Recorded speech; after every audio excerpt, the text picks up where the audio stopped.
Hey everyone, and welcome back to The Explainer. Today, we are jumping straight into some truly fascinating source material.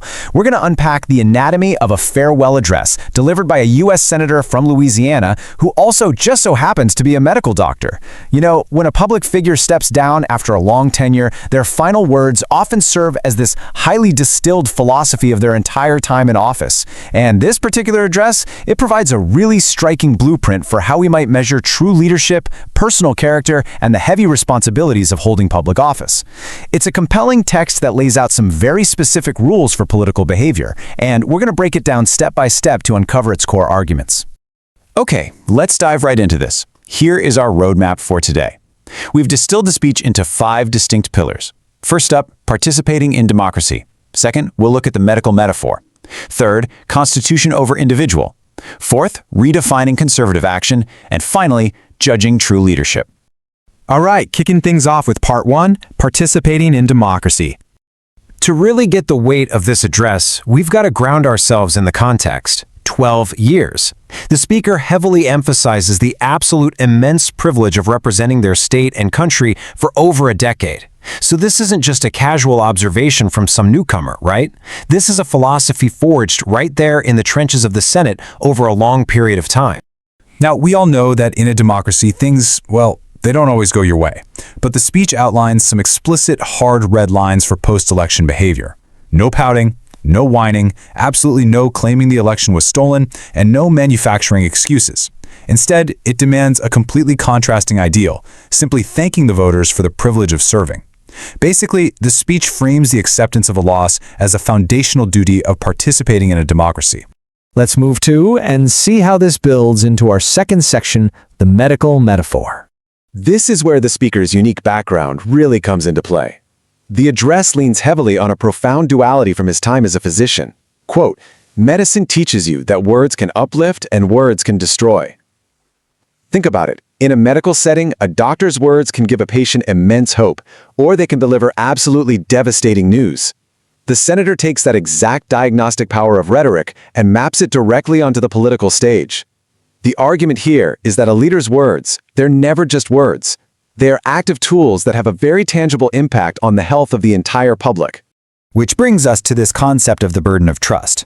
The speech draws a straight, unbroken parallel between the duty a doctor owes a patient and the duty a politician owes a voter. I mean, when a patient puts their life in a physician's hands, that requires a massive level of responsibility. The senator argues that the trust of the electorate is the exact same thing. To really drive this home, the address invokes that classic scriptural reference, noting that to whom much is given, much is required. Because the speaker feels blessed with this immense trust, they feel a strict, unwavering moral requirement to serve responsibly. Moving right along to our third pillar, constitution over individual. And this brilliantly illustrates the core dichotomy the speech establishes. The senator leaves absolutely no room for ambiguity here, drawing a hard line in the sand regarding national allegiance. On one side, you have loyalty to the Constitution and the welfare of all Americans, and on the exact opposite side, loyalty to one single individual. The text sets these up as entirely mutually exclusive. You literally cannot prioritize a single person and still serve the public. Building on that divide, the source text provides a very rigid, absolute set of criteria for what actually disqualifies someone from leadership. According to the address, if someone doesn't understand that constitutional loyalty comes first and instead attempts to control others by using the levers of power just to serve themselves, they are disqualified. They're no longer about serving us, they're only about serving themselves. The speech doesn't mince words at all here. Self-serving control isn't framed as just some minor character flaw. It is an absolute disqualifier for holding the public trust. Let's jump into our fourth section, redefining conservative action. Here, the speaker tackles his own conservative identity head-on, presenting a really stark choice for political combat. Being a conservative, he argues, does not mean trying to destroy your opponent. Instead, it means trying to win them over with the power of your ideas. It's essentially a demand to elevate the entire discourse, proving that true ideological victories are won through persuasion, not destruction. In the reason persuasion is so much more vital than destruction, well, it comes down to the power of unity. The senator puts forward this incredibly optimistic thesis right here. He argues that a leader's fundamental mission absolutely must be to unite the public, because history proves that when the American people are united, we can beat any country and solve literally any problem. Therefore, any rhetoric or action that divides the public isn't just bad manners, it actively, structurally weakens the nation's ability to overcome its inevitable challenges. Which takes us to our final thematic pillar, Section 5, Judging True Leadership. We all know we live in a modern political world that constantly seems to reward loud, reactive, erratic behavior. But this speech demands the exact opposite. It argues that true leadership requires a measured temperament, a steady hand at the wheel that violently resists the urge to just act on impulse. To actually achieve that kind of steady leadership, the senator outlines a procedural logic that honestly reads a lot like a clinical prescription.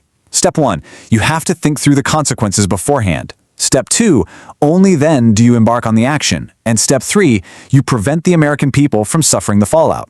It places the burden of foresight completely squarely on the leader's shoulders. So the crucial point is how this all translates to our modern digital arena.